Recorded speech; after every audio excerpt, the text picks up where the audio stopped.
중국 우한에서 발생한 폐렴이 한국에도 왔다는 이야기입니다.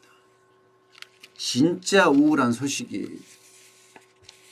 이게 코로나 바이러스, 좀 쉽게 설명을 하면 감기 바이러스보다가 좀 신종이라고 할까요? 그런 전염성이 강한 바이러스인데 이게 중국 우한에 이어서 태국, 일본, 이제는 한국까지 덮쳤다는 소식이에요. 우한에는 198명이 발생을 했고요. 베이징에 2명, 선진에 1명, 태국에 2명, 일본에 1명, 그리고 한국에 1명 해서 이제는 205명이 된 거죠. 와우. 이 신종 우한 폐렴 공포가 아시아권 전체로 번질 그런 조짐을 지금 보이고 있어요. 왜냐하면요, 국내에서 첫 확진자로 판명이 된 A씨라는 분은요, 중국 국적이에요. 인천공항으로 입국을 했고요. 그런데 이분은 우한 지역을 가지 않았다고 합니다. 대부분의 확진자들이 우한 지역의 해난 해산물 시장을 방문을 했던 것으로 그렇게 보이는데 이분은 안 갔다는 겁니다. 이게 시사하는 바가 큽니다. 왜냐하면 사람을 통한 감염이 된다는 사실, 아니면 뭐 공기를 통하면 더 했겠지만 어쨌든 사람을 통해서 감염이 되는 것 아니냐, 이런 이야기가 지금 나오고 있을 지경이니까요. 그러니까 질병관리본부도 지금 위기 경보 수준을 관심에서 주의로 격상시켰습니다. 그만큼 사스나 메르스의 망령이 대한민국을 덮치는 것 아닌가 하는 우려감까지 지금 나오고 있는 실정이에요. 실제 2013년에 사스가 발병을 했거든요. 홍콩을 중심으로 발병을 해서 환자가 8,500여 명이 좀 넘었었고요. 당시에 10.9% 사망률을 보였습니다. 그러니까 900명이 넘게 죽었다는 거죠.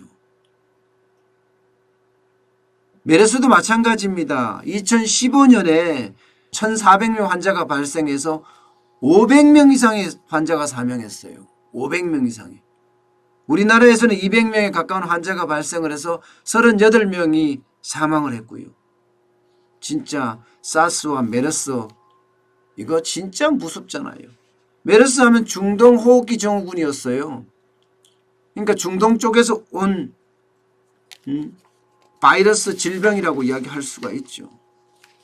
자, 지금 우리는 굉장히 주시를 해야 합니다. 이 우한 폐렴이 경제에 이어서 사회 전반에까지 큰 영향을 미칠 수 있기 때문입니다.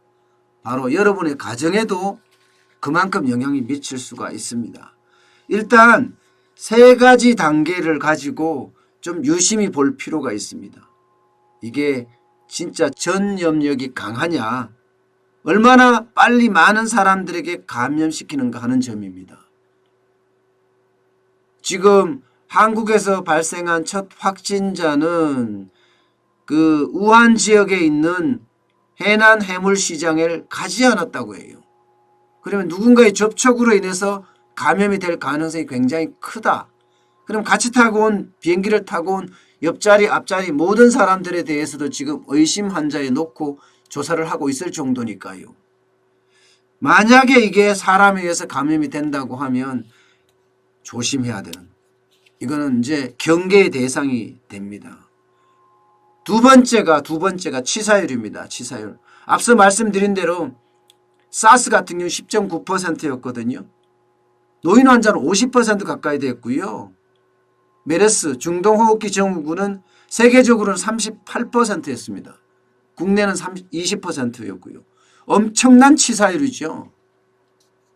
이게 1%라고 하더라도 치사율이 1%면 엄청 큰 거예요. 그런데 10.9%, 뭐 38%, 20% 이러니까 한번 감염이 되면 진짜 싹쓸이 한다 하는 이야기가 될 만큼 굉장히 위험한 병입니다. 세 번째는요. 해당 균이나 바이러스를 제거할 수 있는 약이 있느냐는 거예요. 약이. 신종플루 때는 타미플루라는 약이 있었어요. 그죠? 그래서 신종플루는 별로 걱정하지 않고 넘어갔습니다. 그런데 사스나 메르스 같은 경우는 약이 없었어요. 코로나 바이러스 자체가 이게 죽는 게 아니에요. 치료약이 없다는 거예요. 그렇기 때문에 자칫 여기에 감염이 되면 굉장히 위험해질 수도 있다. 이렇게 생각해야 됩니다. 게다가 이 감염 속도가 빠르면 빠를수록 여러분 경제에 미치는 영향은 굉장히 큽니다. 사실 이 코로나 바이러스 이거는 1937년에 발견이 됐거든요. 가금류니까 조류의 조류, 그죠? 그리고 1960년에 처음으로 사람에게 감기 환자가 발견이 되고 지금까지 이렇게 창궐을 해가고 있는 중입니다. 바이러스는 뭐 인류의 멸망도 가져올 수 있다고 이야기할 정도로 굉장히 위험한 거잖아요. 그만큼 바이러스의 그 습격은요. 많은 부분을 초토화시킵니다. 메르스 부분 볼까요? 메르스가 중동호흡기 증후군이 왔을 때 대한민국 경제 어떻게 됐는지요? 결론적으로 말하면요. 경제 성장률이 0.3%포인트 떨어졌습니다. 경제 성장률이. 그러면 모든 분야에 영향을 미쳤다는 거잖아요. 초기에는 관광이나 호텔이나 유통이나 항공업에서 영향을 미쳤지만 이게 점점 확산되면서요. 자동차나 전자까지도 피해가 확산되는 그런 양상까지 생겼었고요. 사회적 비용, 뭐 정확하게 이렇게 딱 잘라서 진단할 수 없지만 한국경제연구원이 그 당시에 발표한 내용을 보면 적어도 20조 이상이 피해를 봤다. 이렇게 이야기할 정도였습니다. 물론 가장 직격탄을 맞은 것은 관광이나 호텔이나 유통이나 항공업계였습니다. 실제 중국에서 오던 관광객이 또 동남아에서도 온 관광객이 적어도 20%, 많게는요 30%, 40%, 50%까지 줄어들었다고 해요. 그렇게 되면 당장 국제항공편이 축소가 되겠죠. 당연히 항공사들의 타격이 올 수밖에 없고요. 심지어 외국에서 오는 크루즈선까지도 입항을 취소한다는 이야기가 왔을 정도예요. 그만큼 한국 경제 전반에 영향을 미치기 시작했고요. 그러다가 이제 백화점이나 마트도 마찬가지입니다. 매출이 적게는 10%, 많게는 25%까지, 나중에는요 33%까지 쭉쭉 떨어지는 그런 결과를 초래를 했습니다. 면세점도 마찬가지고요. 유쿠가 줄어드는, 중국 관광객이 줄어드는 것은 뭐 엄청났습니다. 당연히 자영업자, 명동 상권을 중심으로 한 자영업자, 식당 하는 사람들, 숙박에 종사하는 사람들 모두가 다 타격을 받았습니다. 심지어는 리조트들 있잖아요.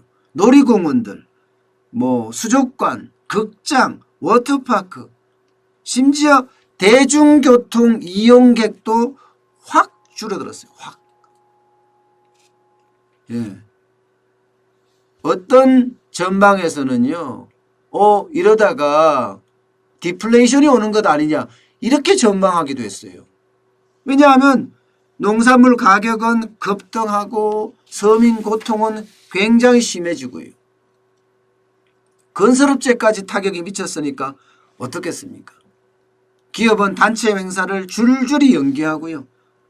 그러면서 조심 또 조심, 진짜 조심했어요. 오죽했으면 경제 5단체라고 하면 대한상공회의소, 전국경제인연합회, 한국경영자총협회, 중소기업중앙회, 무역협회 이렇거든요. 이 경제 5단체가 단체 성명을 내서 메르스 쇼크 이겨내자 하는 이야기를 했을 정도예요. 그만큼 우리 경제에 미치는 영향은 엄청났었습니다. 그러니 경제 성장률이 떨어지는 것은 어쩌면 당연했는지도 모릅니다.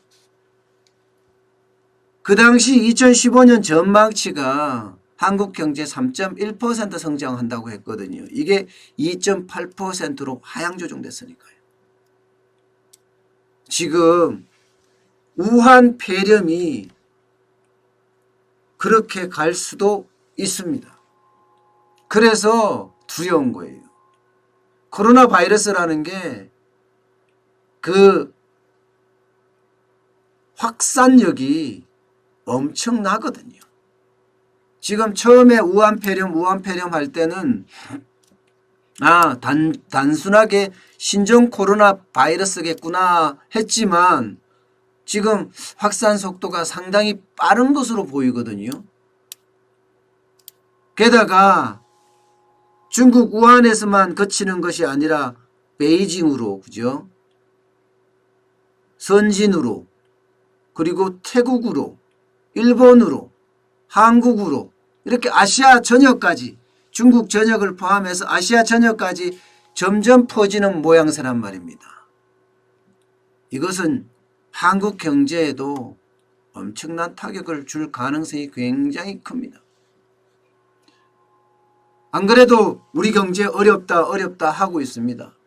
여러분하고 저하고도 항상 이야기했지만 지금 경제가 쉽지가 않다는 이야기를 많이 했어요. 그런데 이 중국 우한 폐렴 공포까지 겹치면 안 그래도 어려운 경제에 더 타격을 주지 않을까. 또 자영업자들이 고난의 길을 시작하지 않을까 하는 두려움이 있습니다. 질병관리본부가 종합대책을 세운다고 하지만 사실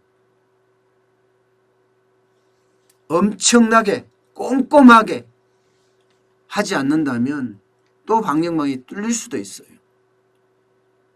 사스처럼 메르스처럼 그런 피해가 안 왔으면 합니다. 그래야지 안 그래도 어려운 자영업자, 중소기업, 대기업까지 여기에 좀 희망의 등불이 돼야 되지 않겠습니까?